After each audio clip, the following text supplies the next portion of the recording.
দিল্লি আবুধাবিতে যোগাযোগ করেও শেখ হাসিনার অবস্থান সম্পর্কে নিশ্চিত হতে পারেনি সরকার। খালেদা জিয়াকে হত্যা চেষ্টার 2 মামলায় আসামি সাবেক প্রধানমন্ত্রী।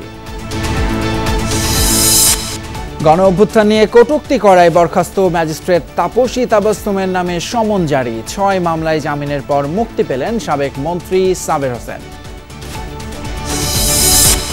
পুলিশের রাজনৈতিক ব্যবহার বন্ধে গুরুত্ব দেবে সংস্কার কমিশন। বিচার বিভাগের আস্থা ফেরাতে মামলা জট এবং ব্যয় কমাতে থাকবে সুপারিশ। কাল মহাষষ্ঠীতে শুরু দুর্গোৎসব। বৃহস্পতিবারও পূজার ছুটি। সরকারের সাথে হিন্দু সম্প্রদায়ের দূরত্ব বাড়াতে ষড়যন্ত্র চলছে বললেন প্রধান উপদেষ্টার বিশেষ সহকারী। রাজধানীর ভাটারা এলাকা থেকে সাবেক এমপি মহিবুর রহমান মানিক গ্রেপ্তার। ছাত্র জনতার আন্দোলনের উপর হামলা মামলায় আটক করেছে র্যাব।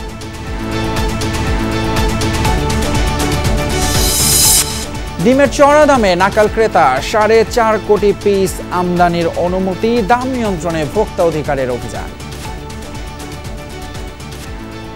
ডিমটি হাত বদলের মাধ্যমে, কারচুপি কারসাজির মাধ্যমে কাপ্তান বাজার এবং তেজগাঁও ডিমের আড়ত রয়েছে, তাদের মাধ্যমে এই ডিমটা ঢাকা মহানগরে সহ গোটা বাংলাদেশে এর রেটটা ছড়িয়ে দেওয়া হয়েছে।